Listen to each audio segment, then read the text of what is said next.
मेरा परिवार एक हो गया।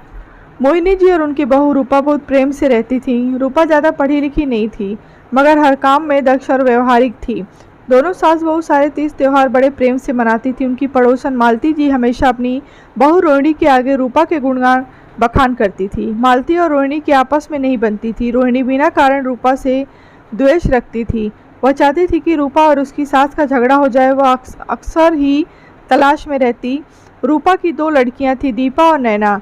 रूपा के देवर श्याम का विवाह हुआ। उसकी पत्नी सौम्या पढ़ी लिखी थी, नौकरी करती थी। उसके ससुर दीनानाथ जी ने कह दिया कि बहू की नौकरी का 1 पैसा भी हम घर के खर्चे में नहीं लेंगे। बहू के खर्चे पानी की जिम्मेदारी हमारी है। वह नौकरी करे मगर रूपा के काम में बराबरी में मदद करे। सौम्या संस्कारी लड़की थी।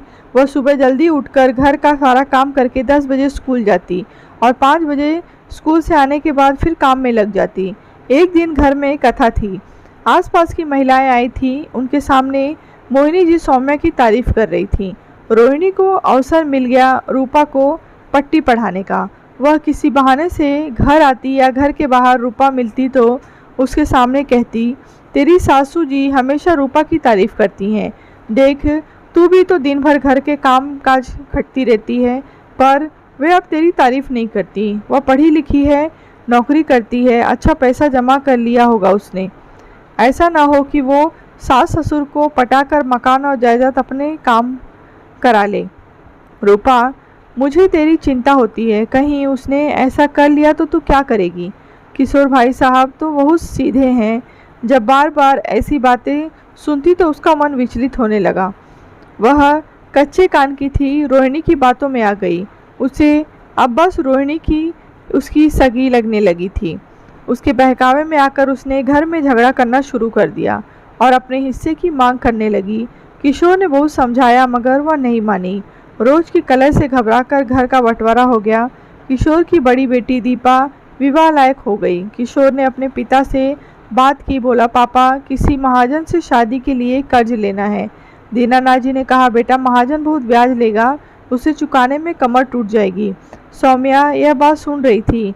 बोली, भाई साहब, आपको कर्ज लेने की ज़रूरत नहीं है। मैंने दीपा के नाम से पैसा बैंक में जमा किया है। बाबूजी ने मेरी कमाई का 1 पैसा भी घर खर्च में नहीं लिया, पर अपनी बेटियों के लिए तो वे पैसे खर्च किए जा सकते हैं। दीपा मेरी भी बेटी है। सौम्या की बात सुनकर दीनानाथ जी और किशोर का चेहरा खिल उठा। उन्हें अपनी बहू की सोच पर बहुत गर्व हो रहा था। सौम्या ने दीपा के नाम जमा किए पैसों की एफडी किशोर के हाथ में देते हुए कहा, भाई साहब, ये 1 महीने बाद एक जाएगी। मैंने नैना के नाम से भी पैसे जमा किए हैं। आप मना मत करना भाई साहब, नहीं तो मैं समझूंगी कि दीपा और नैना पर आप मेरा जरा भी अधिकार नहीं समझते हैं। भाई साहब, एक और प्रार्थना थी आपसे।